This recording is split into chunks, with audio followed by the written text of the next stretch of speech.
insurance, how many companies are doing general insurance? ठीक है, तो जनरल इंश्योरेंस इंडिया में टोटल देयर आर 36 कंपनीज, 36टा कंपनी है जो जनरल इंश्योरेंस करता है। उसमें चैप्टर है आपका गवर्नमेंट। चैप्टर क्या क्या है? एक तो है न्यू इंडिया इंश्योरेंस, एक तो है ओरिएंटल इंश्योरेंस, एक तो है आपका नेशनल इंश्योरेंस और दूसरा है आपका यूनाइटेड इंडिया। ये चैप्टर जनरल है, ये गवर्नमेंट है। बाकी जो आपका 32 कंपनीज जो है वो सभी प्राइवेट है। ठीक है, तो व्हाट इज नेक्स्ट क्वेश्चन है, what is indemnity and moral hazard?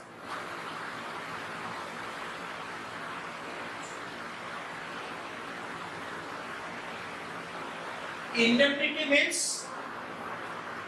compensate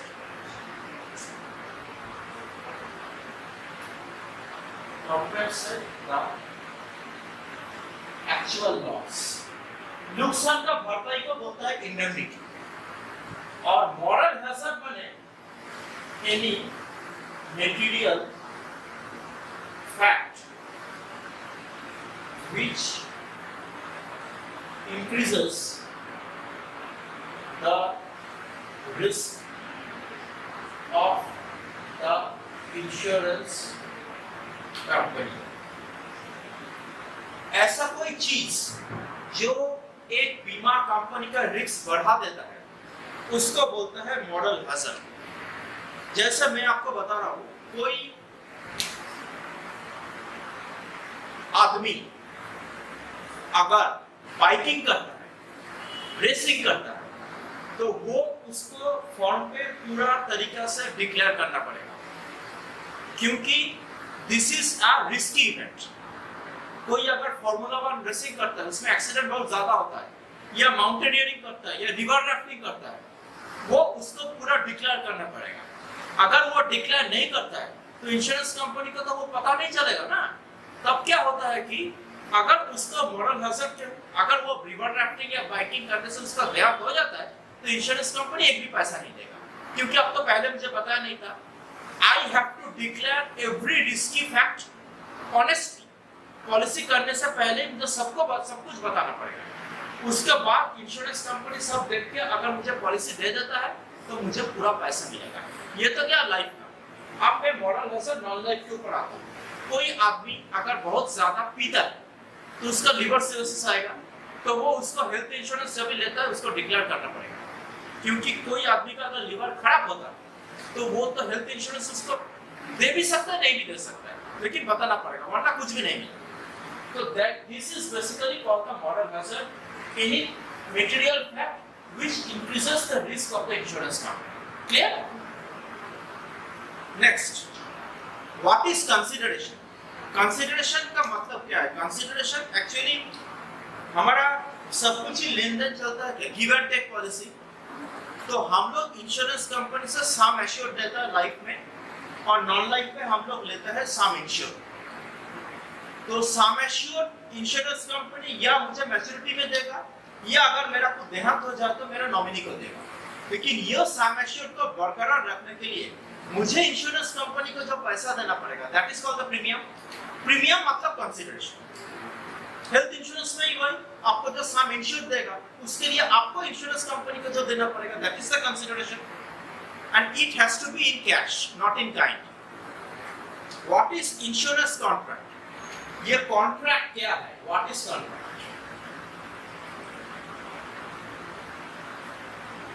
first आप समझो व्हाट इज एग्रीमेंट। ऑफर,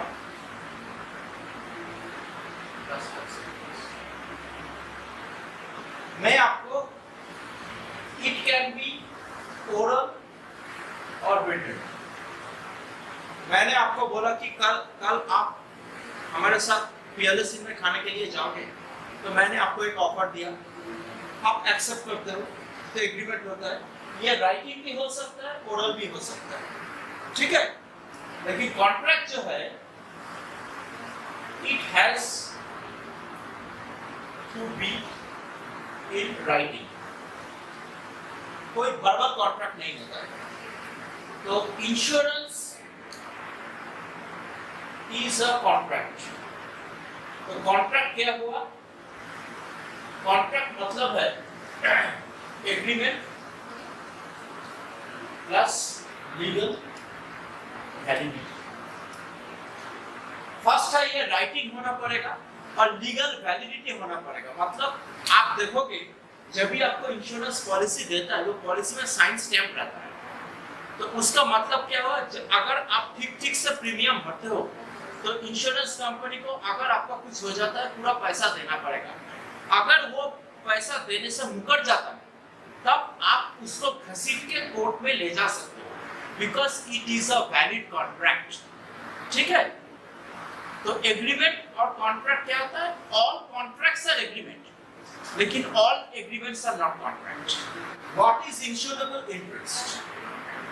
इसको हिंदी में बोलता है बीमा लायक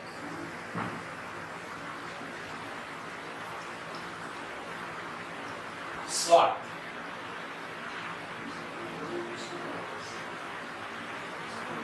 बीमा लायक स्वार्थ, इसका मतलब क्या है? एक्चुअली इंश्योरेंस में आप कभी प्रॉफिट नहीं कर सकते। इंश्योरेंस इज बेस्ड ऑन नुकसान का भरपाई। तो ठीक है, आप उसके ऊपर इंश्योरेंस, आप उसी के ऊपर इंश्योरेंस कर सकते हो जिसका मरने से आपको नुकसान होगा। अगर उसका मरने से आपको फायदा होता है तो आप उसके ऊपर इंश्योरेंस नहीं करवा सकते। जैसे husband wife, wife and husband, ये लिख के देखो।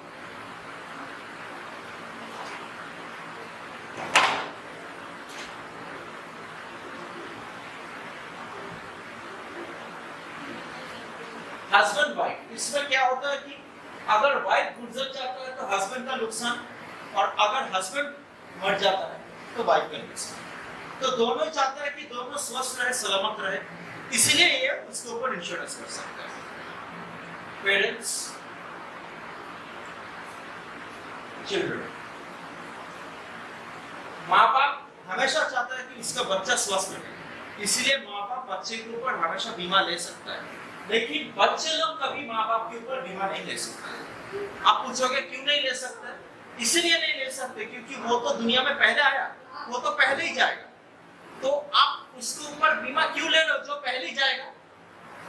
तो अगर आप उसके ऊपर बीमा लेते हो तो आपका ब्रेन कैलकुलेट करेगा वो जितना जल्दी जाएगा तब जितना जल्दी मुझे पैसा मिलेगा, इसलिए नहीं। ठीक है?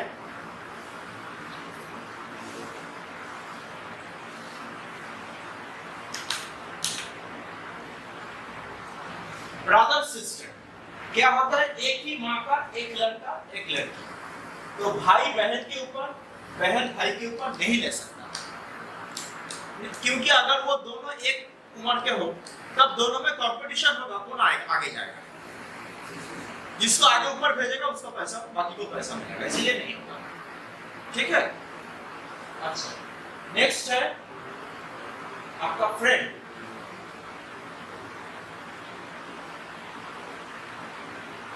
दोस्त, एक दोस्त दूसरे दोस्त के ऊपर नहीं ले सकता है, क्योंकि अगर मैं दूसरे दोस्त के ऊपर पॉलिसी लेता हूँ तब मैं कोशिश करूंगा कि वो दुनिया जल्दी छोड़ के चले जाए, मुझे पैसा मिलेगा, मुझे मेरा फायदा होगा। जहाँ पे फायदे का काम है वहाँ पे नहीं होगा। लेकिन सपोज ये एक दोस्त है और ये एक दोस्त है, अभी ये दोनों क्या किया? एक पार्टनरशिप बिजनेस किया जिसका फॉर्म है ए बी। तो ए प्रोडक्शन देता है, बी मार्केटिंग देता है। तब क्या इसका एक इंश्योर, तब किंतु ए बी के ऊपर ले सकता है, बी ए के ऊपर ले सकता है, क्योंकि दोनों चाहेगा कि दोनों सलामत रहेगा, तभी ना उसको फायदा होगा, तब ले सकता है। तो ये कंडीशन चेंज हो जाता है when they are becoming a business partner instead of a friend। ठीक है? जैसे ये पार्टनरशिप खत्म होगा तब तक वो बिजनेस, मतलब ये इंश्योरेंस जो लेता है बिजनेस फर्म के ऊपर, जैसे ये बिजनेस खत्म हो जाएगा उसका इंश्योरेंस भी खत्म हो जाएगा। क्लियर? तो this is called insurable interest. उसका हिंदी का मतलब है बीमा लायक स्वार्थ। Clear? Next, utmost good faith।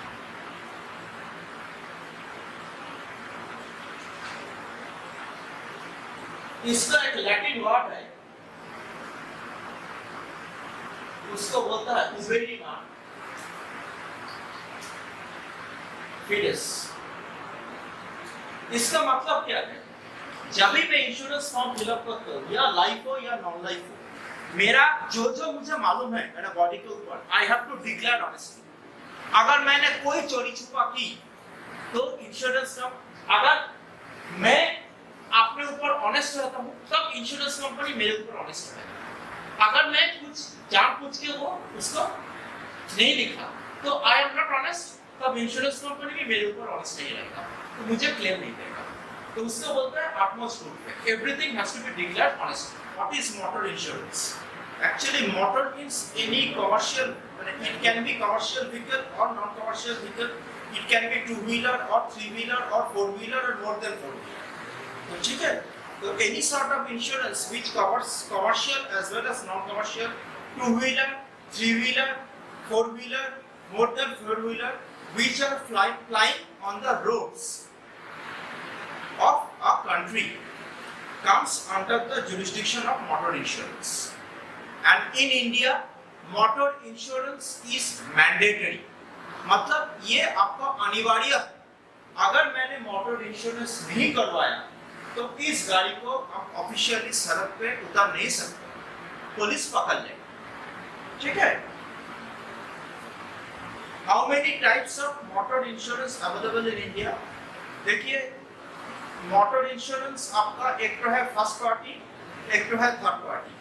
अभी एक तो पूरा आ गया, उसको बोलता है कॉम्प्रिहेंसिव इंश्योरेंस। कॉम्प्रिहेंसिव मतलब क्या है, उसमें फर्स्ट पार्टी और third party insurance liability covered है, उसका प्रीमियम थोड़ा ज्यादा होता है। ठीक है? तो उसको this is basically the motor insurance which is available in India. Is motor insurance mandatory in India? जैसे मैंने आपको पहले ही बोला कि ये इंश्योरेंस आपका यहाँ पे अनिवार्य है। Without motor insurance you can not officially take your vehicle in the roads which are lying in the geopolitical territories of India. अगर पकड़ लिया पुलिस ने, मेरे पास लाइसेंस पेपर्स नहीं है, अभी क्या है कि गवर्नमेंट का एक नया रूल आया कि मैं पूरा ओरिजिनल पेपर्स नहीं लेके मैं उसका सॉफ्ट कॉपी भी ले जा सकता हूँ। तो अगर मेरे पास वो पेपर्स नहीं है तो government can seize my vehicle, जब्त कर लेगा। How many types of motor insurance available? एक तो है टू व्हीलर इंश्योरेंस, एक तो है थ्री व्हीलर इंश्योरेंस, एक तो है फोर व्हीलर इंश्योरेंस। उसके बाद है आपका ट्रक इंश्योरेंस, फोर व्हीलर के ऊपर जो आता है वो है ट्रक इंश्योरेंस। एक तो है प्राइवेट डोमेस्टिक व्हीकल का इंश्योरेंस, नेक्स्ट है आपका कमर्शियल व्हीकल का इंश्योरेंस, और एक तो है only third party insurance. What is own damage? Own damage मतलब मेरा गाड़ी का जो नुकसान हुआ तो वो मैं गाड़ी में आपका गैरेज में लेके गया, तो गैरेज उसको रिपेयर करवा के जो जो नुकसान होता है इंश्योरेंस कंपनी उसको नुकसान का भरपाई करता है। तो थर्ड पार्टी लायबिलिटी मतलब, थर्ड पार्टी लायबिलिटी में क्या होता है, अगर मैं गाड़ी लेके किसी और गाड़ी को एक्सीडेंट करवाता हूँ तो उस गाड़ी का जो नुकसान है उसको बोलता है थर्ड पार्टी। तो उसका जो क्लेम आता है वो क्लेम इंश्योरेंस कंपनी अगर नहीं देता है तो वो जो थर्ड पार्टी है वो एक्सीडेंटल क्लेम ट्राइब्यूनल, जो कोर्ट में एक अलग सा डिपार्टमेंट है, वहां जाके उसका वो शिकायत दर्ज कर सकता है। तो कोर्ट जैसा ऑर्डर देगा उसी ऑर्डर के हिसाब से इंश्योरेंस कंपनी क्लेम करेगा। ठीक है? What is subrogation? सब्रोगेशन मतलब है कि पुराना चीज दो और नया चीज दो। उसका मतलब ये हुआ कि सपोज मेरा गाड़ी का एक एक्सीडेंट हुआ, तो गाड़ी के एक्सीडेंट में क्या होता है कि मेरा बाइक का जो हेडलाइट था वो टूट गया, और पीछा जो पहिया है, पहिया का जो रिम है वो भी टूट गया। तो अभी तो मैं बाइक लेके गैरेज में नहीं ले जा सकता क्योंकि बाइक एकदम टूटा उटा हो गया। तो मैंने क्या किया, मेरा तो इंश्योरेंस पेपर हमेशा मेरा साथ ही रहता है, या हार्ड कॉपी रहता है या सॉफ्ट कॉपी रहता है। मैं इंश्योरेंस कंपनी को फोन किया, तो इंश्योरेंस कंपनी मेरा लोकेशन पूछ लिया, लोकेशन पूछ के मुझे बोल देगा देखिए आपका नियरेस्ट गैरेज ये है, ये गैरेज का आपका फोन नंबर है, तो फोन नंबर मुझे भेज देगा। तो मैं इंश्योरेंस कंपनी को फोन कर, गैरेज वाला को फोन करूंगा, वो लोग अपना दूसरा लोग को भेजेगा, आदमी को भेजेगा और मेरा बाइक को उठा के लेके जाएगा, ठीक है। तो बाइक को ले जाने के बाद क्या करेगा, वो जो हेडलाइट है, वो टूटा हेडलाइट वो खोल लेगा और वो जो पिछले पहिया का जो रिंग है वो भी उसको निकाल देगा। उसके बदले एक नया हेडलाइट देगा और नया रिंग देगा, मतलब पुराने के बदले नया। और पुराना जो है वो इंश्योरेंस कंपनी ले लेगा। क्यों? ये तो आपको नुकसान का भरपाई कर दिया ना, आपका तो बाइक तो स्वस्थ हो गया, पहले तो सस्ता, अभी तो बाइक एकदम चलने लायक हो गया। अभी इसका तो मेरा पुराना वाला तो मेरे ऊपर, मेरा तो कोई काम नहीं है इसके ऊपर।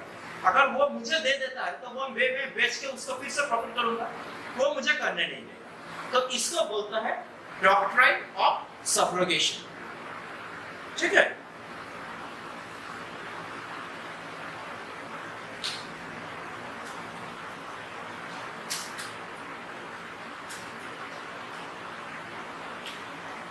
और what covers own damage section and third party section. own damage section मतलब मेरा गाड़ी में जो मेरा खराबी आया, जो एक्सीडेंट में टूट गया, वो उसका पूरा जो भरपाई करेगा वो है own damage। और थर्ड पार्टी मतलब जिसके साथ मैंने एक्सीडेंट करा तो उसका जो भी डैमेज आता है उसको बोलते हैं थर्ड पार्टी। चलो व्हाट इज, नेक्स्ट क्वेश्चन है what is not covered under motor insurance. Motor insurance में क्या कवर नहीं होता है? विलफुल डैमेज, अगर मैं जानबूझ के एक्सीडेंट करता हूं वो नहीं होता है। गाड़ी का natural wear and tear, natural wear and tear में गाड़ी में चलाता हूं तो टायर तो एक दिन वो उसका तो वेयर एंड टियर है ना, लाइट का वेयर एंड टियर है, इंजन का वेयर एंड टियर है, उस वो नहीं आएगा। अगर मैं रॉन्ग पेट्रोल उसमें डालूं, अगर वो ऑयल ठीक से नहीं डालता हूं, गियर ऑयल ठीक से नहीं डालता हूं, तो उसके ऊपर जो खराबी आएगा वो नहीं देगा, ठीक है। नॉर्मल जो ग्लास है, ग्लास में क्या होता है ना, हम लोग यूज करते करते वाइपर डालते रहते वो ग्लास के ऊपर एक पावर बन जाता है, जैसे कांच का पावर होता है, उसके ऊपर कोई इंश्योरेंस नहीं होता है क्योंकि वो नेचुरल वेयर एंड टियर। तो अगर मेरा गाड़ी में ठीक से लॉक नहीं करता, तो अगर गाड़ी का कोई पार्ट्स अंदर से चोरी हो जाता है वो कवर नहीं होगा। और अगर आपका कोई न्यूक्लियर रेडिएशन होता है, न्यूक्लियर रेडिएशन, या मैं कोई गाड़ी ऐसी जगह पे लेके जाता हूँ जहाँ पे टेररिज्म होता है या युद्ध चलता है, तो उसको उसके वजह से मेरा गाड़ी में जो नुकसान होगा वो इंश्योरेंस कंपनी भरपाई नहीं करेगा, ठीक है।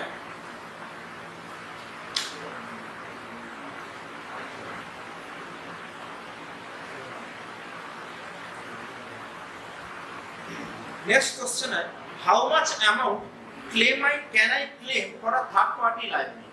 तो थर्ड पार्टी लायबिलिटी में आप क्लेम कर सकते हो एक्चुअल लॉस, उससे तो आगे होगा नहीं।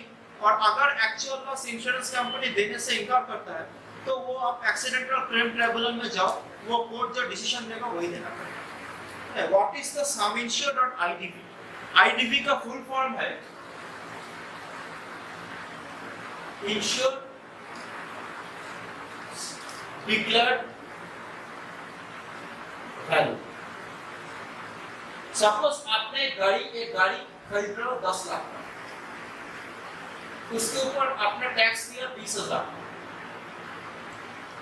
और रजिस्ट्रेशन आपका फिर से 10,000, तो 10 लाख प्लस 20,000 प्लस 10,000 मतलब 10,30,000। तो actually that is the declared value. लेकिन इसमें क्या होगा ना, ये टैक्स और रजिस्ट्रेशन इसके ऊपर इंश्योरेंस नहीं मिलेगा। आपने गाड़ी जो खरीदा, एक्चुअल गाड़ी का प्राइस है 10 लाख का, ये तो 20,000 और 10,000 ये तो ऑन रोड प्राइस हो गया ना। तो ये जो एक्चुअल 10 लाख है इसके ऊपर आपका आईडीवी कैलकुलेट होगा, इसके ऊपर ही आपका गाड़ी का इंश्योरेंस है। Clear? How many times I can lodge a claim in a year? There is actually it depends upon the policy terms and conditions. In general वैसा कोई रूल नहीं है, लेकिन अगर आपका पॉलिसी में ऐसा कोई पर्टिकुलर क्लॉज है तो वो क्लॉज एप्लीकेबल होगा। गाड़ी तो अगर आपका गाड़ी में साल में एक से ज्यादा एक्सीडेंट होता है तो हो सकता है कि अगला साल आपका रिन्यूअल कॉस्ट बढ़ जाए, क्योंकि कंपनी देख रहा है कि इसमें तो एक्सीडेंट ज्यादा हो रहा है ना, मुझे तो पैसा ज्यादा भरना पड़ता है, तो उसका रिन्यूअल ज्यादा होगा। If someone hit my car or I hit someone, then who will pay? Who will pay? Money insurance company will pay, अगर मेरा फर्स्ट पार्टी है तो मुझे मिलेगा, अगर फर्स्ट पार्टी नहीं है तो थर्ड पार्टी है तो मुझे नहीं मिलेगा, जो जिसको मैंने हिट किया उसको मिलेगा। That is basically the third party. How is premium determined? एक पॉलिसी का प्रीमियम कैसे कैलकुलेट होता है? प्रीमियम कैलकुलेट होता है लाइफ में कैसे कैलकुलेट होता है? Basic factors.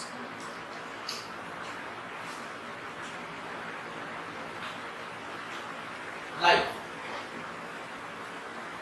एक तो है population, age, mortality, expense of the company, interest.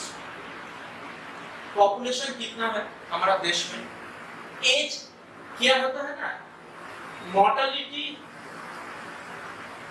Increases with age. उसका मतलब क्या हुआ, अगर कोई आदमी 20 साल का उम्र है उसका मरने का जितना चांसेस है 50 साल का आदमी का उससे ज्यादा चांसेस है मरने का।